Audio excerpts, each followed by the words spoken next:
Hi everyone, welcome back to the GeelyJoe channel. My name's Joe, and on this channel I share hints and tips about the Geely cars here in the UK.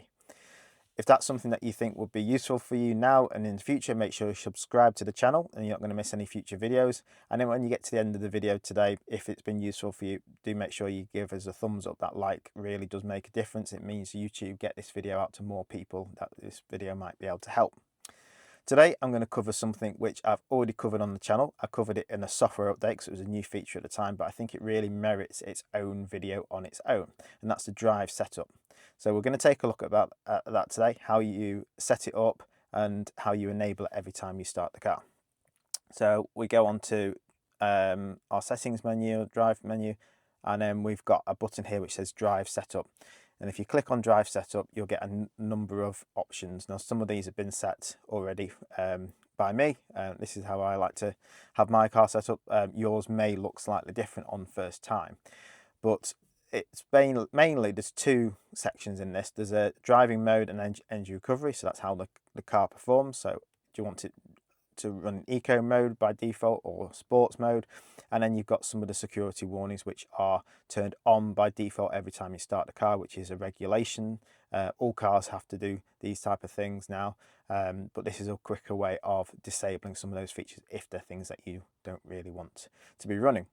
So I'll walk you through what I've got set up and then how to quickly enable it in the future. So the first one, in driving mode, I always have it set to eco, and make sure that you've got the tick here.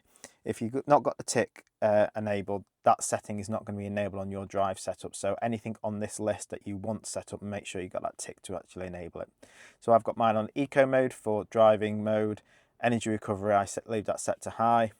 Lane keep assist, I leave that turned on, so that blue means toggle is on. Emergency lane keep assist, I turn this off, and the reason I turn this off is I've got a few country lanes where there's no white lines and it gets a little bit confused. And then driver's state monitoring, I also have that disabled. What I found is that when I'm driving along singing a song, if I'm singing something quite loud, it'll think I'm yawning and I'll get a big bong and it'll tell me to pay attention, and I don't want that, so I've turned that off. Speed limit alert. This is an interesting one because the car recognises speed signs, but that speed sign recognition isn't always 100% accurate. It can pick up speed signs, road signs from roads by the side, of the road that you're on, but it can also just completely get them wrong.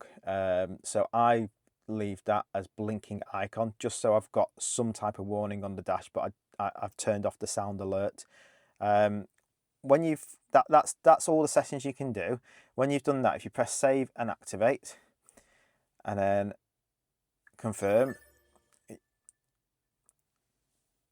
just click and press OK. That's enabled now, but there's something else you can do to do this quicker. So instead of having to come in this menu and click on drive setup and enable it every time, what we can do is we can go to vehicle controls, and you've got the steering wheel customization button, and this is where you can customize it to do different things. So this is the little star button on your steering wheel. You can see it on the screen there, and if you have that set to drive setup, which I have done at the bottom there, that means that you can use that as a quick action tool. And what that means is if I'm on the home screen and I was to press that button once, I get the drive setup, and then if you press it again, it confirms it. So you don't have to press that confirm button on the screen. You can double press it. Now you'll notice this has gone back to default settings, because once you do it for the second time, it'll go back to whatever the default, so driving modes, everything. So if I was to do that again now, press it twice, it goes back to my settings. So just remember that. You can't quickly skip this countdown unless you press the OK on the screen, but just leave that running. So when I get in the car now, get in the car, seatbelt on, go into drive, and then I instantly always just double click quickly that star button and it enables the drive setup.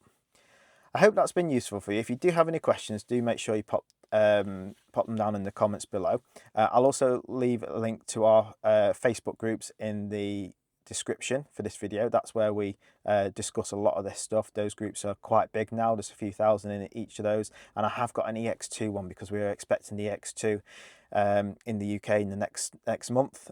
In a couple of weeks I'm going to have my first driver, so I'm really excited. So do make sure you join that one and keep watching the channel for updates, because I'll bring up some news about the EX2 for us in the UK. Thank you very much for watching, and a reminder, if this video has been helpful for you, do click that like button. See you all next time.